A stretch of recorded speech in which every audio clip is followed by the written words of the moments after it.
नमस्कार मित्रांनो, आता आपण जो व्हिडिओ करतोय ते प्रेझेंटेशन आहे CDSL. ओके, या कंपनीचं आपण ना आता प्रेझेंटेशन बघतोय. CDSL ही डिपॉझिटरी आहे, सेंट्रल डिपॉझिटरी कंपनी. BSEला अटॅच आहे, BSEची सबसिडरी आहे. बघायचं ऑपरेटिंग इन्कम कसं कसं वाढलेलं आहे. ओके, Q3 25 ते आता जो संपला Q3 26 डिसेंबर 25 म्हणजे Q3 26 वाला राईट. 25-26 वर्ष म्हणतात म्हणून Q3 25-26. तर 221 करोड ऑपरेटिंग इन्कम होतं, तर 255 करोड झालं. आणि मध्ये Q4 25 Q4 असं ना ओव्हरऑल असं ते प्रत्येक कंपनीमध्ये चेंजेस होतच असतात क्वार्टर टू क्वार्टर. त्या क्वार्टरमध्ये मार्च 25मध्ये का पडलं ते आपण शोधू शकतो. मे बी तेव्हा मार्केट खूपच पडलं, त्यामुळे ट्रान्झॅक्शन कमी झाले, त्याच्यामुळे त्यांचं उत्पन्न कमी झालं असेल. आठवतं आहे का, जानेवारी टू मार्च दोनदा मार्केट तुफानी पडलं. जानेवारी, फेब्रुवारी, मार्च तिन्ही महिन्यात पडलं, त्यामुळे त्यांचं उत्पन्न कमी झालं. जसं मार्केट वाढलं, Q2 25मध्ये मार्केट वाढलं, ओके, म्हणजे जुलै, ऑगस्ट, सप्टेंबरमध्ये, तेव्हा यांचा प्रॉफिटेबिलिटी वाढली.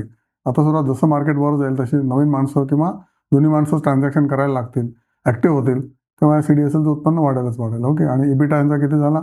हा रेव्हेन्यू झाला. EBITDA इज दिस मच, आता 168 करोड झाला फ्रॉम 146 करोड. आणि जेव्हा मार्केट चांगलं असतं तेव्हा ऑब्व्हियसली तो जास्त असतो. आणि नेट प्रॉफिट किती झाला बघा इथे. नेट प्रॉफिट यांचा आला 120 कोटी. Okay, net profit without dividend म्हणतात आहे, आणि नेट प्रॉफिट हा नुसता नेट प्रॉफिट आहे तो 81 करोड वर्सेस 105 आलेला गेल्या 25ला. ओके, आणि आता आलाय तो 120 कोटी आला, म्हणजे 15 कोटी वाढ झालेली याच्यामध्ये. आणि this is what they are talking about net profit without dividend. म्हणजे त्यांना डिव्हिडंड मिळालं की कोणाकडनं बघायला पाहिजे आपल्याला. पण let's see. Central depository services India. Okay, काय काय ते सेंट्रिक इन्शुरन्स रिपॉझिटरी पण आहे यांच्याकडे. कंट्री वाईड कमॉडिटी रिपॉझिटरी पण आहे, म्हणजे कमॉडिटीमध्ये पण हे करतात. ओके, आणि 52% CCRL हे होल्डिंग यांचं आहे. आणि CDSL व्हेंचर्स लिमिटेड ही 100% होल्डिंग कंपनी आहे. Okay, this is what is overall picture. Okay, काय काय झालं. कमेन्समेंट ऑफ बिझनेस 99ला झाला. UK Sinha SEBI chairman launch CDSL 2012ला. ओके, आणि त्यानंतर first depositor cross milestone 3 crore demat account झालं इथे. ओके, त्याच्या आधी फक्त NSDLच होतं. आता CDSL नवीन लॉन्च केलं त्यांनी 2012ला. त्याच्या आधी पण डीमॅट होताच, पण ते सगळे शेअर्स NSDLला बसायचे. ओके, रिटेलचे सुद्धा. त्यानंतर introduction of direct payouts of securities हे पण त्यांनी सुरू केलं. ओके, 25 वर्ष ऑपरेशनला. First depositor cross 14.5 crore demat accounts. Phenomenal. Okay, आता ह्याच्यातले ॲक्टिव्ह मे बी 9-10च असतील, पण जसं मार्केटवर जाईल तसे सगळेजण ॲक्टिव्ह होतील. ओके, अकाउंट उघडून ठेवलेले लोकांचं हेच चुकतं ॲक्च्युली, की जेव्हा मार्केट वरती असतं तेव्हा सगळे येतात वेड्यासारखे घ्यायला, आणि जेव्हा मार्केट काहीच करत नसतं तेव्हा घ्यायला पाहिजे, तेव्हा लोक डेझर्ट करतात मार्केटला. दिस इज द काय म्हणायचं बिगेस्ट मिस्टेक, म्हणजे ब्लंडर ज्याला म्हणतात, ती करतात. सध्या मार्केट खाली आहे, त्यामुळे तुम्ही हळूहळू दर आठवड्याला किंवा दर महिन्याला काहीतरी इन्व्हेस्टमेंट केली पाहिजे चांगल्या शेअर्समध्ये. चांगल्या शेअर्स म्हणजे तुम्हाला मी खूप वेळा सांगितलं की ज्याला मार्केट फेवरेट आहेत, इंडेक्सचे शेअर्स आहेत, किंवा मिड कॅपचे ग्रोथवाले शेअर्स आहेत, की ज्याचा रेव्हेन्यू क्वार्टर वाढतोय आणि प्रॉफिटेबिलिटी पण त्याच्याहून जास्त वाढते. बरेच शेअर्स आहेत असे. ओके, तुम्हाला मी माझ्या व्हिडिओजमधनं ते प्रेझेंट केलेलं आहे अभ्यासासाठी. ओके, तर अवॉर्ड्स वगैरे आपण हे आता स्किप करू. काय काय त्यांना अवॉर्ड्स सगळे दाखवतात. What's new. Introduction of direct payout of securities in investor demat account. हे नवीन सुरू केलेलं दिसतंय. नवीन फॅसिलिटी सुरू केले. Launch of investor app with unified features by SEBI chairman Tuhin Kanta Pandey. Okay, investor app पण लॉन्च केलेला आहे CDSLचा.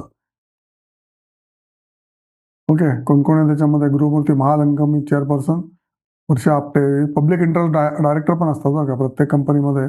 पब्लिक इंटरेस्ट डायरेक्टर असतात, ज्याच्यामध्ये ज्या कंपन्या शेअर मार्केटला निगडीत आहेत अशा. ओके, राजश्री सबनंबिस पण आहे त्याच्यामध्ये, आणि भरत वासानी हे पण त्याच्यामध्ये आहेत. Okay,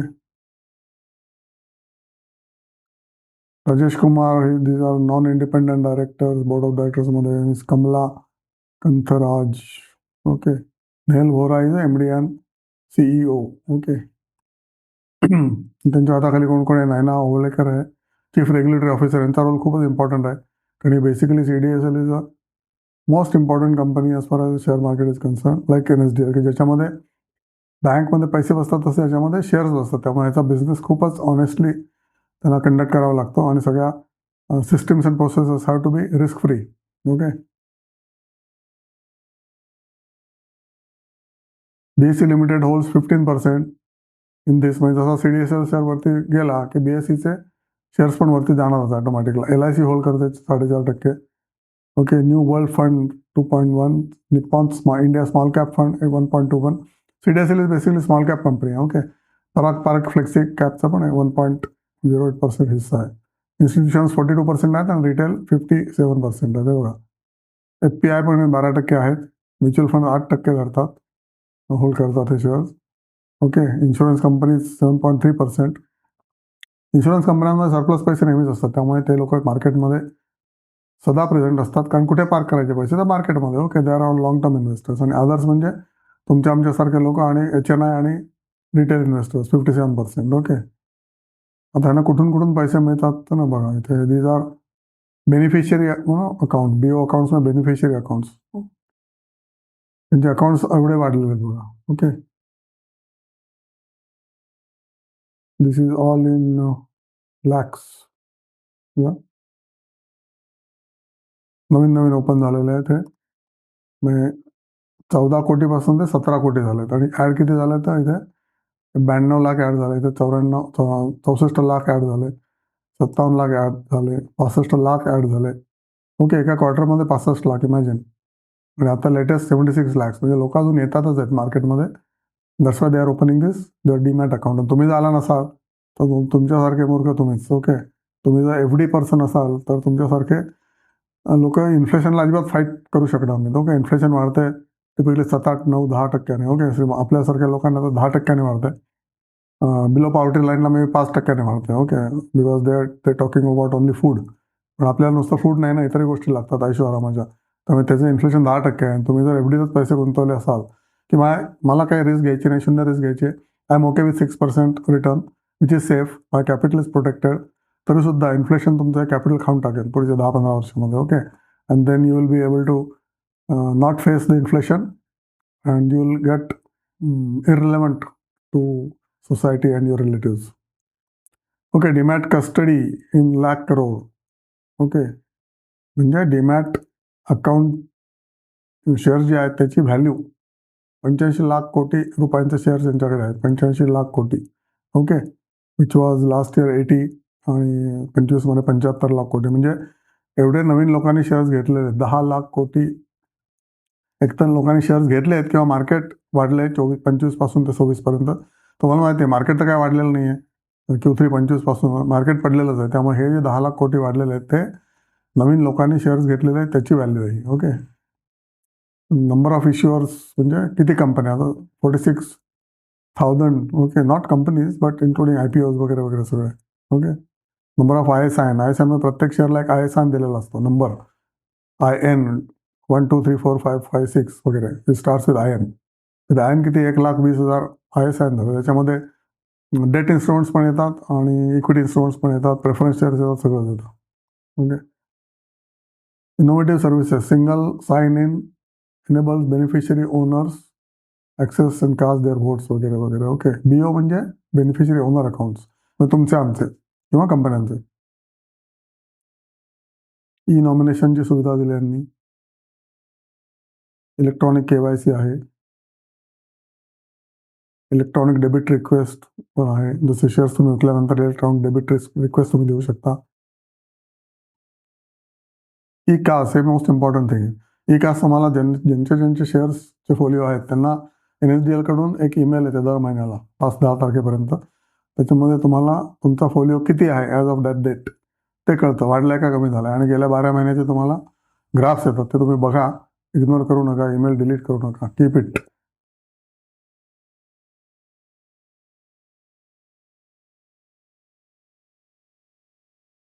okay. जी सबसिडरी काय CVL. What is CVL? Okay. It's about KYC KRA system ते लोक करतात. Okay. Aadhaar base KYC. CRL काय आहे तर registration certificate insurance regulatory. Okay. This about insurance. त्यांची सबसिडरी आहे, they are entering into insurance also. Okay. CDSL is growing in insurance as well. Okay. KYC तर सांगितलंच तुम्हाला वरती. आणि CCRL म्हणजे काय आहे? Regulatory authority, warehousing development and regulatory authority. 9 non-agri commodities. Okay, they are going to agri commodity warehousing. This is new to me also. त्याच्यामध्ये पण उत्तम स्कोप आहे त्यांना. डीमॅट जसं आपण शेअर्स घेतो की नाही, तसं डीमॅटमध्ये तुम्ही गहू तांदूळ सुद्धा ठेवू शकता. याचा असा अर्थ आहे की वेअर हाऊसिंगमध्ये 100,000 टन किंवा 100 टन काहीच नाही, 1,00,000 टन गहू आहे माझा. तर okay, you can enter that into this आणि warehouse and warehouse will make an entry की तुमचा इलेक्ट्रॉनिकली रिप्रेझेंटेशन की तुमचा एवढा गहू आहे, एवढी डाळ आहे, एवढा तांदूळ आहे, किंवा महाराष्ट्र सरकारने प्रोक्युअर केलेल्या एवढे एवढे आहेत. ओके, त्यामुळे digitization of the warehousing volumes of each commodity ते पण हे लोक करणार आहेत. Phenomenal. This is where India is moving to.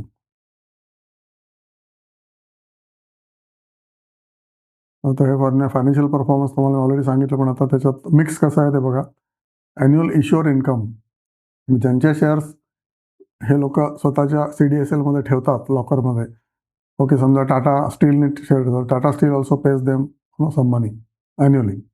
Okay, आणि सगळ्याच कंपन्या म्हणजे त्या 5,000 कंपन्या लिस्टेड आहेत त्या सगळ्या कंपन्यांना ॲन्युअली नॉमिनल फी देते. ओके, त्याचे एक यांना 81 करोड गेल्या Q3ला मिळाले, यावर्षी 113 करोड मिळाले, म्हणजे वाढतच आहे. ओके, त्याच्यानंतर हे ब्लू काय ट्रान्झॅक्शन चार्जेस, म्हणजे तुम्ही आम्ही शेअर विकले किंवा घेतले त्याचे ट्रान्झॅक्शन चार्जेस असतात. विकल्यानंतर DPचे चार्जेस लागतात. तो that is what they get. Okay, buy करायला DPचे चार्जेस लागत नाहीत. विकले की DP also takes is pound of flesh. ते त्यांना 59 करोड म्हणून 60 कोटी मिळाले. ओके, एका वर्षामध्ये. Then IPO, third thing is IPOची त्यांना गेल्या वेळेला 58 करोड मिळाले, यावेळेला 59 करोड मिळाले IPO लोकांच्याकडनं. डिव्हिडंड, त्यांना डिव्हिडंड पण मिळतं फ्रॉम प्रोबेबली, बघायला पाहिजे कुठनं डिव्हिडंड मिळालं यांना. They must have got dividend from probably BSE. I don't know. 62 crore dividend मिळालं यांना. आणि अदर इन्कममध्ये इट्स 47 करोड. तर असं त्यांचं ओव्हरऑल इन्कम डिस्ट्रीब्युशन आहे. या सगळ्या 5 व्हर्टिकल्समधून त्यांना इन्कम मिळतं. ओव्हरऑल 235 279 करोड झालेलं आहे. Okay, stand alone. आणि एक्सपेन्सेस झालेले आहेत 130 कोटीवरून 160 कोटी. एक्सपेन्सेस काही जास्त वाढलेले नाही आहेत. But everything is computerise. People required are less. या नेट प्रॉफिट यांचा 105 ते 120 झालेला आहे. ओके, एका क्वार्टरमध्ये. आणि ॲन्युअली ऑब्वियसली मच मोर. आणि कन्सॉलिडेटेडमध्ये थोड्या फिगर्स वाढल्या असतील. Okay, effectively this is phenomenal company.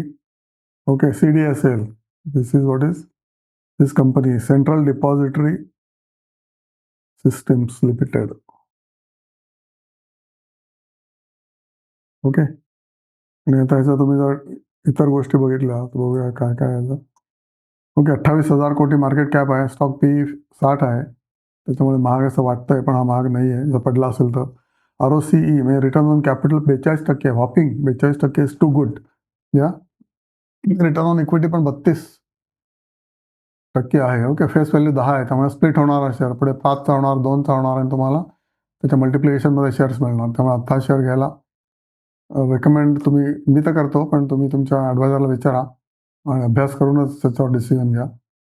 Okay, current price 1,356 आहे आणि पीक याचा 1,800 होता. If you see the graph. Dividend पण देतो दरवर्षी.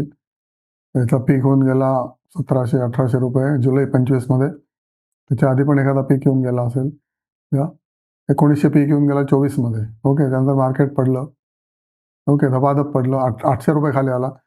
So you should be ready for digest this dip and also able to get new money for buying at this point. Okay, इथे exactly म्हणत नाही, या पोर्शनला तुम्ही बाय करायला तुमच्याकडे पैसे पाहिजेत. ओके, आता इथे जर ज्यांनी घेतले किंवा ज्यांना काय IPO लागला CDSLचा 5 वर्षापूर्वी. ओके, हा शेअर टिपिकली 2017ला आलेला आहे. तेव्हा 199 200ला कोणी विचारत नव्हतं. 300ला पण बरेच दिवस मी बघत होतो हा शेअर. ओके, नंतर 100 रुपयाला पण आला, मार्केट पडलं होतं. कोविडला पण हा शेअर खाली आला. त्यानंतर जो वाढला आहे तो वाढतच राहिला. पण ट्रेडिंग लजचा पण शेअर आहे, उत्तम शेअर DNAचा, आणि इन्व्हेस्टमेंटसाठी पण आहे. Okay, you can trade like this, buy sell buy sell. Okay, तर इथे परत buy, maybe you can sell here, then again you can buy sell, then maybe you can buy here in this some place, again sell, then buy, then again sell, and again buy. Right, तर trading आणि investment अकाउंटचा share आहे. Okay, ज्यांना ज्यांना हे मी सांगतो ते कळतंय ते याचा फायदा उठवतील. एकदम ट्रान्सपरंट ऑनेस्ट कंपनी अशी शेअर आहे. मार्केट पडलं तर हाय पडेल, पण तेव्हा तुम्ही घ्यायला पाहिजे. मार्केट जेव्हा बुडेल काय वर्ल्ड वॉर झाली, ओके, मार्केट बंद पडलं 2 वर्ष. Then only this will go into probably market will have circuit down आणि नंतर मग whole market may be shut down for 5 years or whatever. पण त्यानंतर लगेच वरती येणार, ओके, कारण बॅकअप एक्सचेंज असतं, सगळं असतं. So don't have to worry, okay. हे सगळे मार्केट इन्फ्रास्ट्रक्चरचे sir NSDL, CDSL, CAMS, KFin tech, okay. Okay, यांचा रेव्हेन्यू बघा क्वार्टरली कसा वाढलेला, 141 to 300, जवळ दुप्पट झालाय. 3 वर्षात दुप्पट. फॅन्टॅस्टिक. प्रॉफिट सुद्धा 3 वर्षामध्ये दुप्पट. What more you want. म्हणून ह्या शेअर बॅलन्स शीट याची किती 104 कोटी मध्ये बोनस दिला वाटतं, त्याच्यामुळे हा शेअरची इक्विटी वाढली आहे. 104 चे 209 झाले. बोनस दिला गेल्या वर्षी. बोनस दिला की इक्विटी डबल होते, राईट. एकाला एक बोनस दिलेले असते. रिझर्व्ह पण प्रचंड आहेत, 1500 कोटी रिझर्व्ह आहेत. कॅश फ्लो तर चांगला आहेच आहे. म्हणजे it is not on proper paper profit, cash flow आहे. डिव्हिडंड पण देतात. हे बघा इथे डिव्हिडंड दिलेलं आहे 35%, 37%, 44%, okay. What ever profit they earn. यावर्षी तर किती 50% वाटून टाकलेलं आहे, 55%, ओके. त्यामुळे शो मी द रोकडा अशी एक कंपनी आहे, याच्यात काहीच भ्यायचं कारण नाही. प्रमोटरकडे किती आहेत? 15% आहेत, जे आता मी तुम्हाला दाखवलं, ओके. आणि FI आणि DI हे लोक त्याच्यावर कुंडी मारून बसलेले आहेत. आणि पब्लिकचे जे शहाणी माणसं आहेत आमच्यासारखी, ते सुद्धा त्याच्यावर कुंडी मारून बसलेले आहेत. 57% हे कॉमन मॅनकडे आहेत, तुमच्या आणि माझ्याकडे. तुम्ही जर कॉमन मॅन ह्याच्यामध्ये बसत नसाल तर लक्ष द्या, माझे व्हिडिओ बघा, ओके. परत बघा आणि त्याच्यानंतर ॲक्शन घ्या. काहीतरी घ्यायला पाहिजे. तुम्हाला विकायचं असेल तर तुम्ही घेतलंच नाही तर तुम्ही काय विकणार, राईट. मी कुठून प्रॉफिट मिळवणार. एका वर्षात तुम्हाला या शेअरमध्ये सुद्धा 2 ते 3दा पैसे फिरवता येतील, ओके. पण तुम्हाला दर 8 दिवसाला मार्केट बघायला पाहिजे, दर 1 महिन्याने तर बघायलाच पाहिजे. रोजचा काम नाही आहे, okay. Market is not every day show as far as I am concern, okay. Day trading लोक जे करतात, all the best to them. मी तर डे ट्रेडिंग अजिबात करत नाही. आणि I don't recommend to anybody. Investment करा आणि ट्रेडिंग करा, but once in a month trading करा, ओके, नॉट एव्हरी डे. हा जो चॅनल तुम्हाला आवडला असेल तर लाईक करा, सबस्क्राईब करा आणि पुढे पाठवा. पुण्य मिळवा आणि श्रीमंत बना, ओके. फायनली काय आपण ज्ञान कशासाठी मिळवतो? For piece of mind. आणि पीस ऑफ माइंड कुठून मिळते? 50% तुम्हाला पैशातूनच मिळते, ओके. त्यामुळे तुम्ही श्रीमंत झाला तर तुम्हाला तुमच्याकडे लोक येतील, तुम्ही लोकांकडे जाऊ शकाल, तुम्ही खर्च करू शकाल, okay. People will like you, people will around you. But if you are not able to earn more than inflation, then people will desert you, okay. त्यामुळे पुण्य मिळवा, दान करा आणि त्याच्यासाठी पहिले स्वतः पैसे मिळवा. थँक्यू सो मच आणि गॉड ब्लेस यू.